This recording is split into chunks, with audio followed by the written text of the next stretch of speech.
all we keep hearing is you've got to have more diversity, you have to have more diversity. No, what you're saying is you have to have a better working microbiome.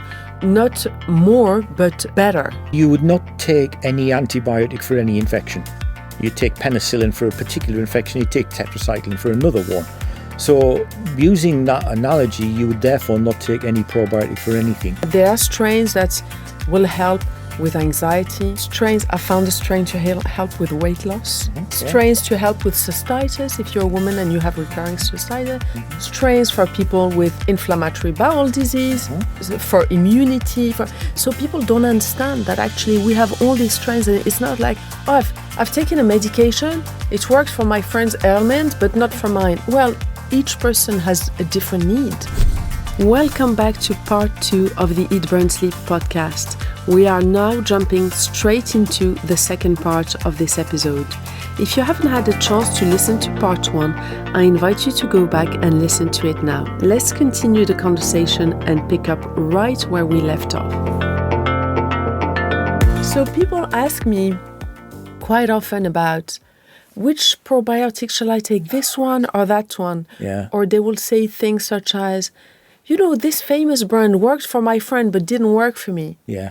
And what I would like us to talk about right now is what I'm hoping to educate people with once I launch my probiotics range, which will be application-based, is the fact that each strain can help something different. That there are strains that will help with anxiety. I found a strain to help with weight loss. Strains to help with cystitis if you're a woman and you have recurring cystitis. Strains for people with inflammatory bowel disease, for immunity. So people don't understand that actually we have all these strains, and it's not like, oh, I've taken a medication, it worked for my friend's ailment, but not for mine. Well, each person has a different need, and we have to be application-based. So can you talk to us about all these different strains that we have in the gut? Yeah, I'm really glad you brought that up. I mean, you would not take any antibiotic for any infection. You know, you take penicillin for a particular infection, you take tetracycline for another one. So using that analogy, you would therefore not take any probiotic for anything. It's horses for courses. That then comes to the problem of how do you choose, because people can go in a supermarket or a health food store and see an array of products. And right in front of them, there'll be products which have been really well researched and developed, others which haven't, and others which don't have anything behind them whatsoever. And for a long time now, there's been an issue over health claims on the foods. And these are not really happening. This isn't really happening in Europe. It's happening elsewhere. So if you go to Asia, Japan especially, you'll see a claim based on what the probiotic does and what it's meant to do. Helps IBS, traveller's diarrhea, whatever.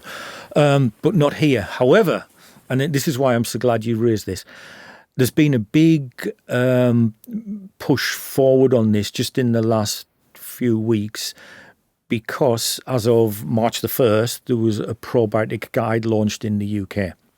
So taking a step back, for a long time now, there's been such a guide existing in Canada. So it means that you can go on the website, or you can have an app on your phone where you will find a way of actually identifying which probiotics are used for which conditions, the types of microbes that are in them, what happened in the studies, and the dose that you use. And then there's a link to research articles if people are invested enough to read the original research articles themselves. And that's been a huge success in Canada. And whenever people like me do a talk about probiotics or prebiotics, people always say, how do I know which ones to take?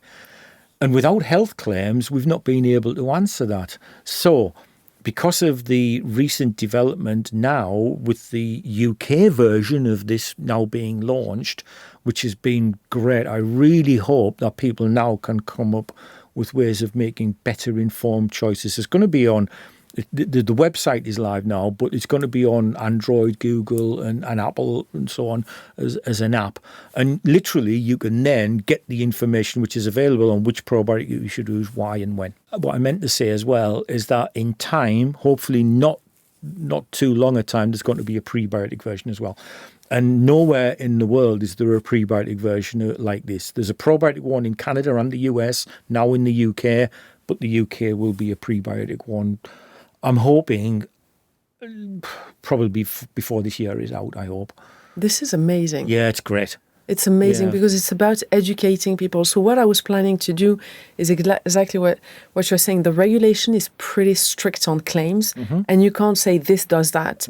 And actually, people struggle when they buy supplements. This is my job. Even when I look at a brand, I have to go and do research, look what's on the back. You have to do a lot of digging to understand what's in it, what's the quality, is there any study showing this, how was that study conducted, the interpretation, and so on. And what I was going to do is you can actually add things on a website with education. So I was going to do that. That is allowed. But you can't do claims on the product. Right. You can't do claims on the product. Yeah, I mean, that's a problem, isn't it? Because why not? I don't know. So if to me, if you've got enough peer-reviewed, independent scientific evidence, then a claim should be allowed. And if that's repeatable in other labs or other clinics, etc., why not? If it's showing something positive for IBS or colitis or whatever, why can't we put that on the product where other areas of the world can? And the reason the legislators have kind of turned against this or turned down, hundreds of potential claims now have all been pretty much binned.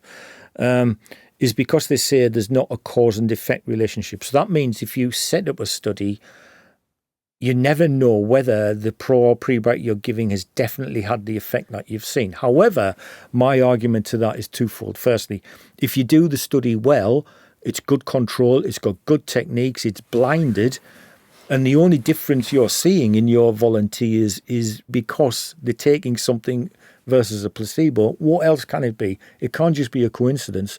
Secondly, I think levelling cause and effect is unfair because that's pretty much impossible to prove. Because if you take an aspirin for a headache, do you know whether the aspirin is treating your headache or your headache is going anywhere? If you take an antibiotic for an infection, is the antibiotic treating your infection or is your infection on the way out? If you take methotrexate for arthritis, is methotrexate treating your arthritis or have you changed your lifestyle because you've got arthritis?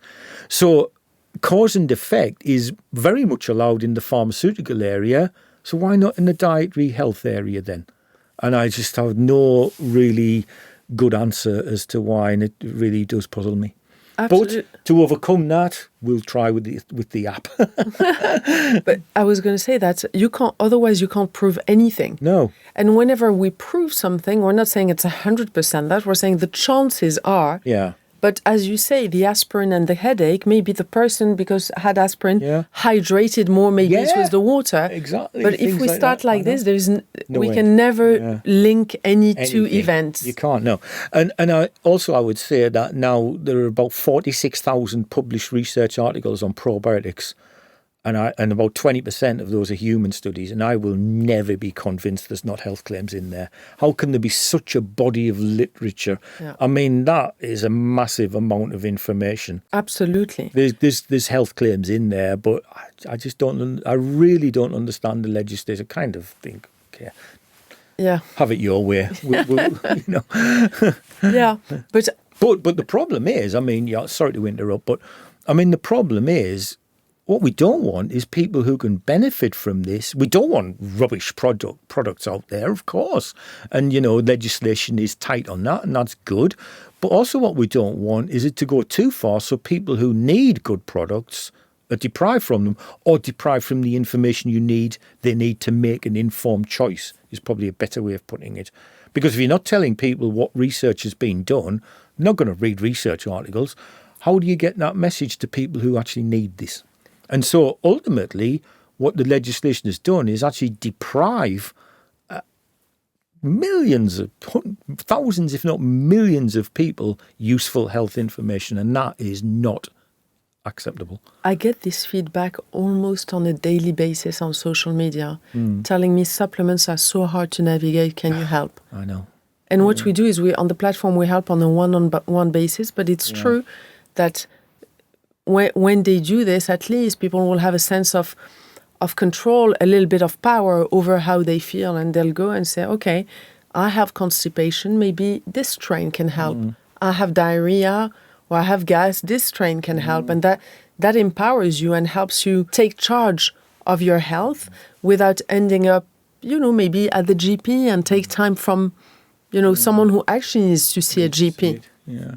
Shall I tell you something about when I was sadly very accurately quoted by a journalist? So I was in my office at the university. I got a call. I think it was the Times, and they rang up and they asked me about the legislators called EFSA, who were the legislators who'd rejected all the probiotic and prebiotics. So, because they thought I would be very much against EFSA's stance, and I was. And so he rang me up, it was a he, and he said, what do you think of this? And I said, oh, yeah. I said, oh, yeah, they're great.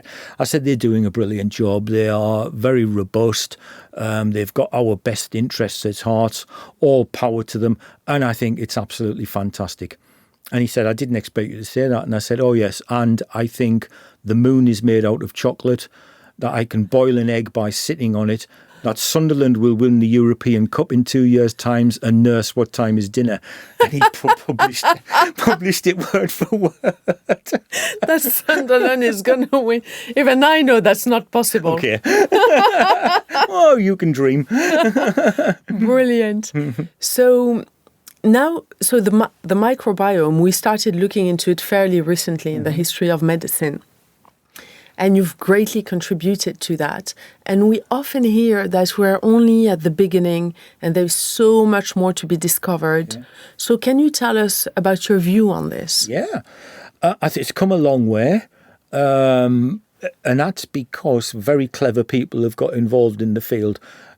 Not just, the microbiologists like me mucking around, but really, really clever people like molecular biologists, biochemists, nutritionists, dietitians, biotechnologists. So all these different disciplines where, they've pushed the boundaries of what they do have also got interested in the microbiome, psychologists, psychiatrists, and that has been fantastic for the field because they have brought such a degree of strength and lateral thinking into it, but also provided the techniques to help our basic understanding that it's really progressed well.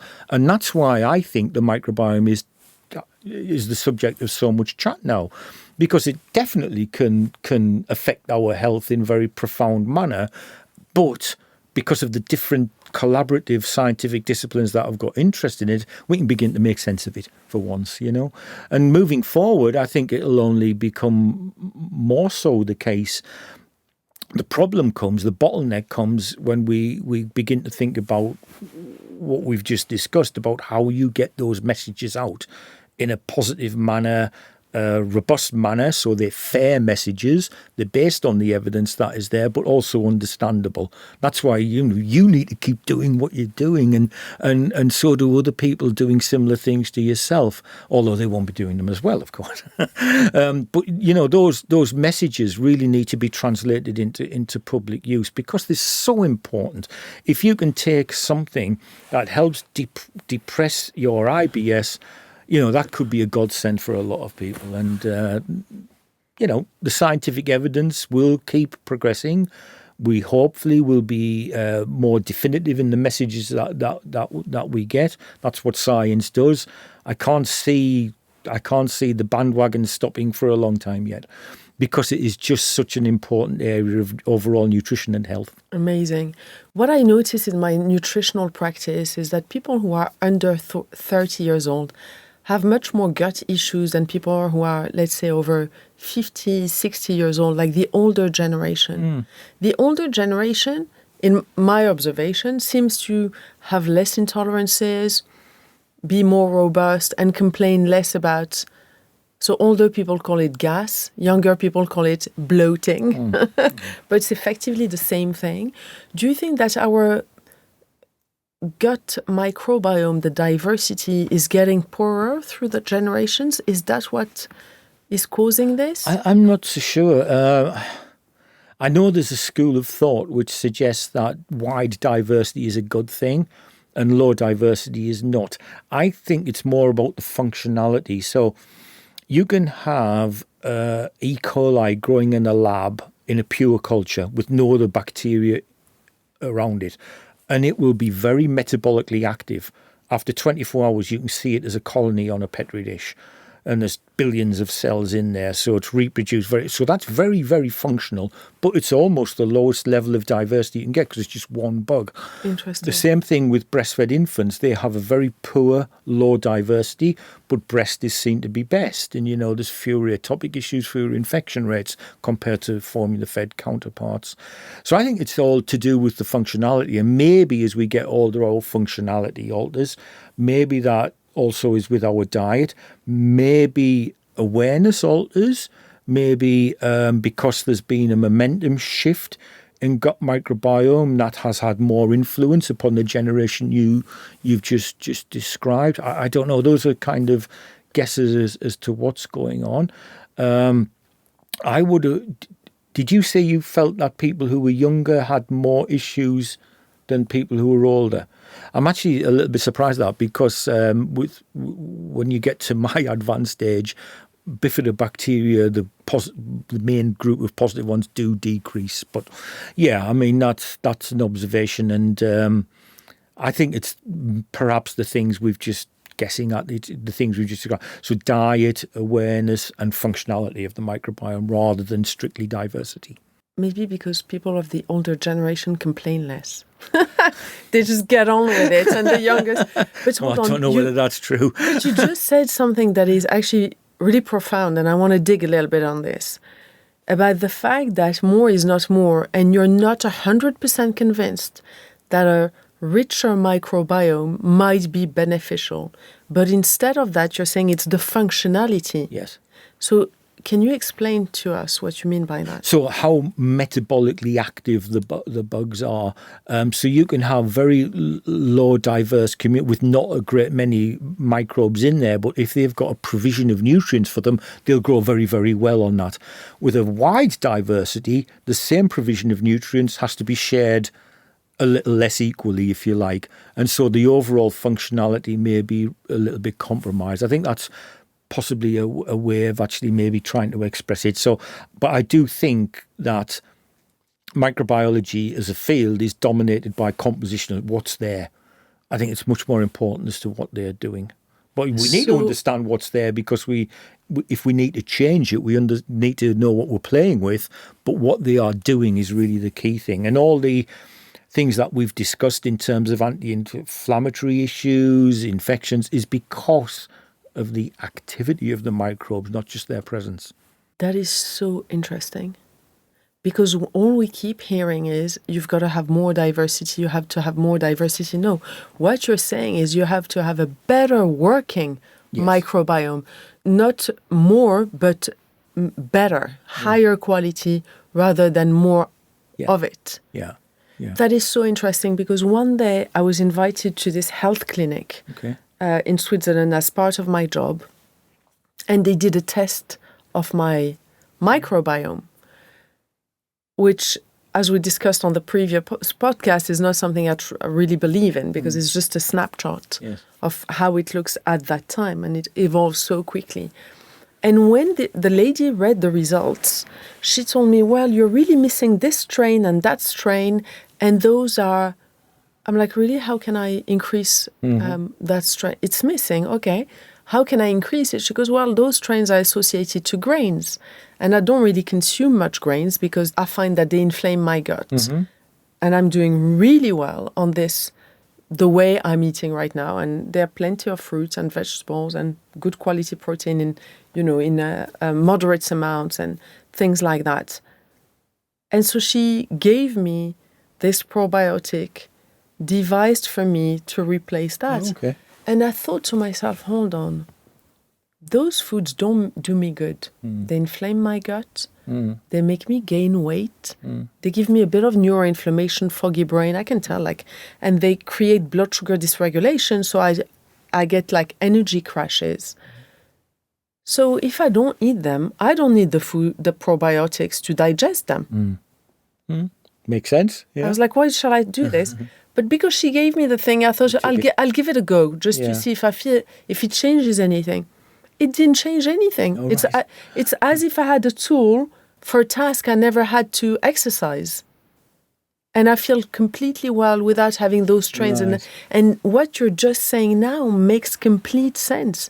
It's not a question of having them all. No. It's that those that How you they have need operate. to work really well. Yeah. So how can we improve the functionality of our microbiome? Well, I mean, coming back to it all, it's really what prebiotics are set to do. They drive the metabolic action of a selected few bacteria in the gut. They're not just boosting their numbers, they're boosting their activity. I mean, the two go together, of course, but it's the products of the microbes that are really the key thing that's going on here. And it's the same with fibre. You know, with fibre, you've got the possibility of gas-producing microbes, but again, that's a metabolic product. And gas is antisocial and it can be painful, of course, in the extremes, but it suggests that the microbiome is very active. You know, it's breaking down food well, if that happens. So when it comes to prebiotics, could you mention some foods that people could look into? Bananas are very rich. So the two classical prebiotics are called FOS and GOS. So fructooligosaccharides, galactoligosaccharides. That's why they're called FOS and GOS, because rather less of a mouthful. So FOS is present naturally as inulin in lots and lots of fruit and veg.